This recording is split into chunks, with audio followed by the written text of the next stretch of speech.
Cancer से बचने के लिए कई सारे फैक्टर्स हमारी बॉडी में काम करते हैं. Let's try to understand. Cell cycle control factor we call it ऐसे.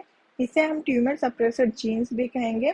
यहाँ पे हमें cyclin and CDK, this are the most important things for the cycle, जो है ना सेल साइकिल का वर्क करता है, इन्हीं दोनों पे आधार होगा. The whole cycle will be work based on these two factors.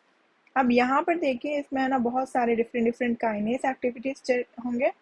CDK activating kinase कहलाएगा, ये भी काम करेगा. सीडीके इनहिबिटरी काइनेस की तरह काम करेगा एंड इसे हम सीआईके भी कहेंगे. CDC25 फॉस्फेटेस होगा एंड काइनेस इनहिबिटरी प्रोटीन जो है ना सीडीके को ब्लॉक करेगा. This is blocking the CDK. And यहाँ पे साइक्लिन इनहिबिटरी प्रोटीन होगा जो है ना साइक्लिन को ब्लॉक करेगा. It is blocking the cyclin. And इसके एग्जाम्पल्स देखिए.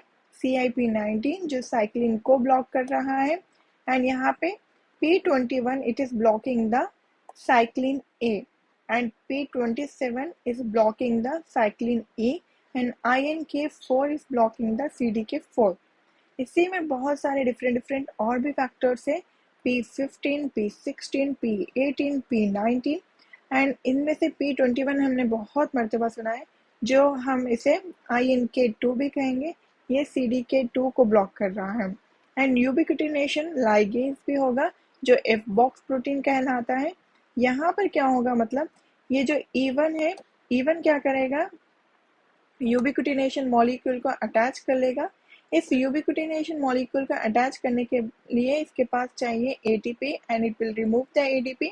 जैसे ही यूबिक्विटिनेशन मॉलिक्यूल अटैच हो, ये जाएगा E2 के पास एंड E2 के पास है ना AMP को यूज करके ये अपने यूबिक्विटिनेशन मॉलिक्यूल को E2 पे अटैच करवाएगा.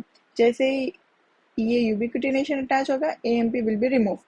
Then what will happen? E2 will go further to the E3. E3 के पास जाएगा. यहाँ पे E2 and E3 we can see together. ये है हमारा सबस्ट्रेट जिसे हमें डिग्रेडेट करना है, जो मॉलिक्यूल हमारे लिए बहुत हार्मफुल है बॉडी के अंदर. से E2 क्या करेगा, E3 को बहुत सारे यूबिक्विटिनेशन मॉलिक्यूल्स देगा. वन बाय वन अटैच होंगे यूबिक्विटिनेशन मॉलिक्यूल. जैसे ही इस तरह के मॉलिक्यूल्स अटैच होंगे, वी विल से हाँ this substrate should need to degraded, या हार्मफुल है. सो हमारी बॉडी क्या करेगी, प्रोटियोजोम में इस सारे सबस्ट्रेट को है ना डिग्रेडेट कर देगी. So this is about all CDK and cycling activity. ये होने से ही हमारी बॉडी बहुत अच्छे से कैंसर से बची हुई रहेगी. Otherwise cancer will definitely comes to our